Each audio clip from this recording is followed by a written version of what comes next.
जय करवा चौथ माता की। दोस्तों, भक्ति भावना यूट्यूब चैनल पर आप सभी का स्वागत है। आज मैं आपको करवा चौथ की कथा सुना रहा हूँ। कहते हैं कि जब तक करवा चौथ की कथा ना सुने, करवा चौथ की पूजा का फल प्राप्त नहीं होता है। सभी सुहागिन महिलाएं, माताएं, बहनें ये कथा जरूर सुने। इसके श्रवण करने से ही कथा का पूर्ण फल प्राप्त होगा। शाम के समय करवा चौथ माता की पूजा करें। पूजा करने के बाद में हाथ में गेहूँ और पुष्प लेकर के इस कथा का श्रवण करें। एक साहूकार के 7 बेटे और एक बेटी थी, जो कि 7 भाइयों की लाडली बहन थी। 8 भाई बहन एक साथ बैठकर खाना खाते थे और प्रेम पूर्वक रहते थे। 7 बहन भाइयों में बड़ा प्रेम था। इस प्रकार से 7 भाइयों की लाडली बहन धीरे धीरे बड़ी होने लगी और साहूकार ने उसका विवाह कर दिया। करवा का पहला करवा चौथ का व्रत अपने मायके में पड़ा। कार्तिक की चौथ आने पर बहन ने करवा चौथ का व्रत रखा। जब 7 भाई खाना खाने आए तो उन्होंने बहन को भी खाना खाने के लिए बुलाया। तो माँ बोली, आज इसका करवा चौथ का व्रत है, जब चांद निकलेगा तब यह अर्घ देकर ही खाना खाएगी। तब भाइयों ने विचार किया कि चांद तो काफ़ी लेट निकलेगा, क्या जब तक हमारी बहन भूखी रहेगी। उनको ये ज्ञान नहीं था कि करवा चौथ का व्रत कितना बड़ा होता है। वो तो बहन के स्नेह में आकर के ये गलती कर रहे थे। उन्होंने कहा, हमारी बहन जब तक क्या भूखी रहेगी, हमें कोई ना कोई उपाय करना चाहिए। ऐसा विचार कर सबसे छोटे भाई ने जंगल में जाकर अग्नि जला दी और अग्नि के सामने छलनी रख दी। वह दूर से चांद जैसा दिख रहा था। बहन भाभियों से बोली, चलो अर्घ दे लो, चांद निकल आया है। भाभिया बोली, ये तेरा चांद निकला है, हमारा चांद तो रात को निकलेगा। बहन चांद को अर्घ देकर भाइयों के साथ खाना खाने बैठ जाती है। पहला टुकड़ा तोड़ा तो बाल निकला, दूसरा टुकड़ा तोड़ा तो छींक आई, तीसरा टुकड़ा तोड़ा तो राजा के घर से बुलवाया आया, राजा का लड़का बीमार है, जल्दी भेजो। माँ ने लड़के के पहनने के कपड़े निकालने को 3 बार बक्सा खोला, तीनों बार सफ़ेद कपड़े निकले। तब माँ ने वही कपड़े पहनाकर लड़की को ससुराल भेज दिया। लड़की के साड़ी के पल्ले में एक सोने का सिक्का बांधकर माँ ने कहा, रास्ते में जो भी मिले सबके पैर पड़ती जाना, जो तुझे सुहाग का आशीर्वाद दे उसे ये सिक्का देकर अपने पल्ले में गांठ लगा लेना। रास्ते में किसी ने भी पैर पड़ने पर सुहाग की आशीष नहीं दी। सबने यही आशीष दी, ठंडी हो, सर्व करने वाली हो, 7 भाइयों की बहन हो, अपने भाइयों का सुख देने वाली हो। अब ससुराल के घर पहुंची तो दरवाजे पर छोटी ननंद खड़ी मिली। बहन उसके पैर पड़ी तो ननंद बोली, सीली हो, सपूती हो, 7 बेटों की माँ हो, मेरे भाई का सुख देने वाली हो। यह आशीष सुनकर उसने सोने का सिक्का ननंद को दिया और अपने पल्ले में गांठ मार ली। अंदर गई तो सासू ने कहा, ऊपर कोठरी है, वहाँ जाकर बैठ जा।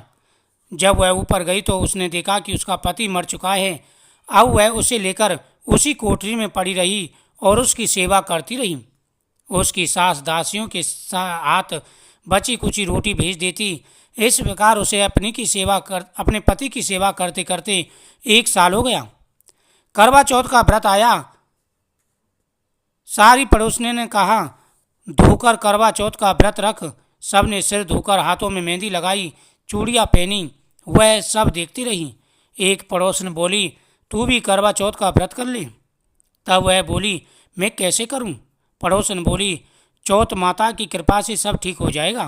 पड़ोसन के कहने से बहू ने भी व्रत रखा। थोड़ी देर के बाद करवे बेचने वाली आई। करवे लो री करवे लो, भाइयों की प्यारी करवे लो, दिन में चांद उगवानी लो, ज़्यादा भूख लगने वाली करवा लो।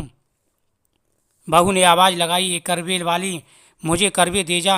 करवे वाली कहने लगी, मेरी दूसरी बहन आएगी, वो तुझे करवे देगी। दूसरी बहन आई, करवे लो री करवे लो, भाइयों की प्यारी करवे लो, दिन में चांद उगवानी करवे लो, ज़्यादा भूख लगने वाली करवे लो। बहू ने आवाज़ लगाई, ये करवे वाली, मुझे भी करवे दे जा। दूसरी बोली, मेरी तीसरी बहन आएगी, वो तुझे करवे देगी। इस प्रकार 5 बहनें आकर चली गईं, पर किसी ने भी उसे करवे नहीं दिया। फिर छठी बहन आई और बोली, मेरी 7वीं बहन आएगी, वो तुझे करवे देगी। तू सारे रास्ते में कांटे बिखेर के रखना, तब उसके पैर में कांटा छुप जाएगा। तब वह खूब चिल्लाई हुई आएगी, तब तू सुई लेकर बैठ जाना और उसका पैर पकड़कर मत छोड़ना और उसके पैर का कांटा निकाल देना। वह तुझे आशीर्वाद देगी तो तू उससे करवे मांग लेना, तब तक तुझे करवे देकर जाएगी, तब तू उद्यापन करना। अब उसने वैसा ही किया। रास्ते में कांटे बिछा दिए।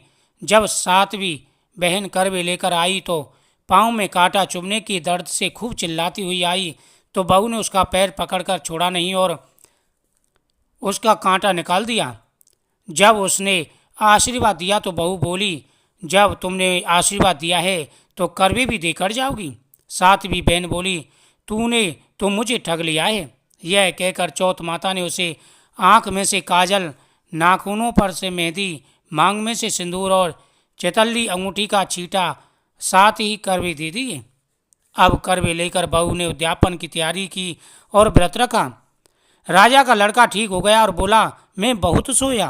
वह बोली, सोए नहीं, 12 महीने हो गए आपकी सेवा करते करते। कार्तिक की चौथ माता ने सुहाग दिया है। उसका पति बोला, चौथ माता का उद्यापन करूं।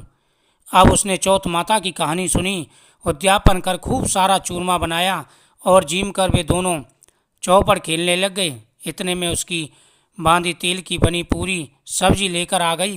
दोनों को खेलते देखकर सासू ने जाकर बोली, महलों में खूब रौनक है, तुम्हारे बहू बेटा चौपड़ सार खेल रहे हैं। इतना सुनकर सासू देखने आई। दोनों को देखकर बहुत खुश हो गई।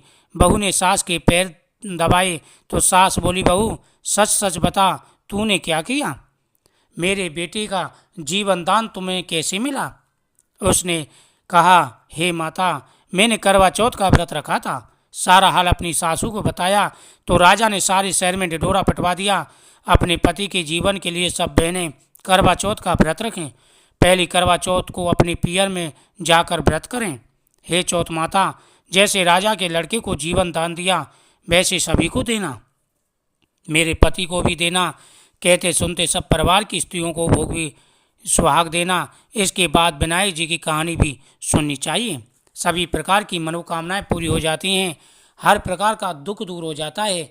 सभी करवा चौथ की इस कथा का श्रवण करें, सभी प्रकार की मनोकामनाएं पूरी हो जाती हैं।